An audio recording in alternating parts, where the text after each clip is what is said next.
Hi అండి, నమస్తే. Welcome back to my channel. ఇవాళ నేను మీకు చూపించబోతున్న రెసిపీ చిన్నల నుంచి పెద్దల వరకు అందరూ ఇష్టపడే ఫ్రెంచ్ ఫ్రైస్ రెసిపీ అండి. కేఎఫ్సీలో దొరుకుతాయి కదా, సో అంతే టేస్టీగా మనం ఇంట్లోనే ప్రిపేర్ చేసుకోవచ్చు. లేట్ చేయకుండా ప్రాసెస్లోకి వెళ్ళిపోదాము. ముందుగా అయితే 1/2 కిలో ఆలూని తీసేసుకొని బాగా వాష్ చేసుకొని పీల్ ఆఫ్ చేసుకోవాలండి.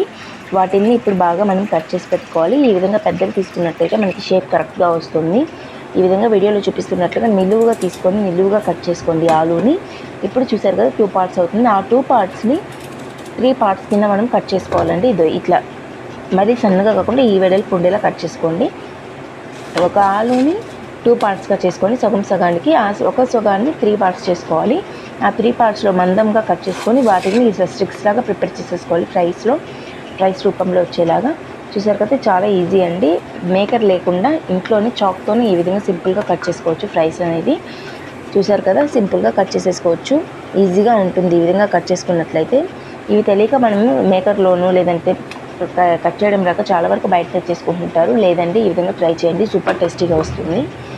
వీటిని బాగా కట్ చేసేసుకున్నాక బాగా వాష్ చేసేసుకొని ఒక 10 మినిట్స్ వరకు మనము కూల్ వాటర్లో సెట్ చేసేసుకోవాలండి. అప్పుడు మన కలర్ చేంజ్ అవ్వకుండా బాగా సెట్ అవుతాయి. వాటిని కూల్ వాటర్లో వేసేసుకోవాలి. చూసారు కదా, బయటకు ఉన్నట్టుగానే మనకి స్టిక్స్ అనేది బాగా వచ్చేసాయి. ఇప్పుడు కూల్ వాటర్లో సెట్ చేసేసుకున్నాక 10 మినిట్స్ అలా వదిలేసి కడాయి పెట్టేసుకొని ఒక 2 గ్లాసెస్ వరకు వాటర్ యాడ్ చేసుకొని బాగా బాయిలింగ్ అవ్వాలండి. వాటర్ అనేది రోలింగ్ బాయిల్ అయ్యాక మాత్రమే మనం కూల్ వాటర్లో పెట్టిన వాటిని తీసుకొని ఇందులోకి ట్రాన్స్ఫర్ చేసేసుకోవాలి.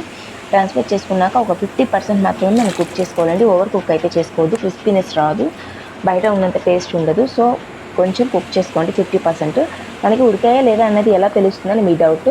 ఈ విధంగా గరిటె తీసేసుకొని దాంట్లోకి ఒక ట్రైన్ ఎలా తీసుకొని తుంచినట్లు ఇలా ఫింగర్తో పెట్టుకున్నామంటే ఈజీగా మనకి తెలిసిపోతుంది 50% కుక్ అయిందా లేదా అనేసి. చూసారు కదా, ఈ విధంగా కుక్ అయిపోయింది. నెక్స్ట్ వాటిని ట్రాన్స్ఫర్ చేసేసుకోవాలి స్ట్రైనర్లోకి ట్రాన్స్ఫర్ చేసుకున్నాక వాటర్ అనేది బాగా కూల్ వాటర్ వేసి వాష్ చేసేసుకోండి. ఎందుకంటే హీట్ అనేది లోపల ఉంటుంది, దానివల్ల అది మళ్ళీ కుక్ అయిపోతుందండి.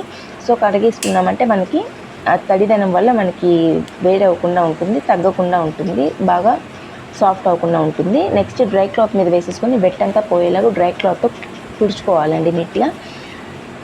అప్పుడే మనకి ఆయిల్ తుల్లకుండా ఉంటుంది ఫ్రై చేస్తున్నప్పుడు. నెక్స్ట్ వాటిలోకి 1 కప్ కార్న్ఫ్లోర్ తీసేసుకొని బాగా పట్టించాలండి. కార్న్ఫ్లోర్ మొత్తం బాగా పట్టించాక ఫ్రిడ్జ్లో పెట్టేసుకొని ఒక 1/2 అవర్ పాటు మనము సెట్ చేసేసుకున్నామంటే అవి స్టిక్కీగా ఉండకుండా పొడిలాడుతూ వస్తాయండి. డీప్ ఫ్రై చేయాలనుకున్నప్పుడు 1/2 అవర్ తర్వాత తీసేసుకొని ఆయిల్ డీప్ ఫ్రైకి సరిపడా యాడ్ చేసేసుకొని అందులోకి వేసేసుకొని బాగా ఫ్రై చేసుకోవాలి లో టు మీడియం ఫ్లేమ్లో. వేసిన వెంటనే అయితే మనము టర్న్ చేయకూడదండి. బాగా కొద్దిగా ఫ్రై అయ్యి విడివిడిగా వస్తున్నప్పుడు మనం గరిటె పెట్టుకొని తిప్పుతూ ఉండాలి. సో ఈ విధంగా ఫ్రై చేసేసుకొని పిల్లలకి ఇచ్చినట్లయితే వాళ్ళు ఇష్టంగా తింటారండి. సింపుల్ ప్రాసెస్లో ఎలా అయిపోయిందో చూసారు కదా. సో ఎప్పుడు బయట తెచ్చుకోకుండా ఈ విధంగా ఇంట్లో చేసి చూడండి. పిల్లలు కూడా ఎంజాయ్ చేస్తూ తింటారు. స్కూల్ నుంచి ఇచ్చినప్పుడు ఎప్పుడు ఒకే స్నాక్స్ నా మమ్మీ అనకుండా ఈజీ ప్రాసెస్లో చేసి ఇచ్చామంటే వాళ్ళు కూడా హ్యాపీగా ఫీల్ అవుతారు. నచ్చినట్లయితే మీ ఫ్రెండ్స్ అండ్ ఫ్యామిలీ మెంబర్స్కి షేర్ చేయండి. వీడియో నచ్చినట్లయితే లైక్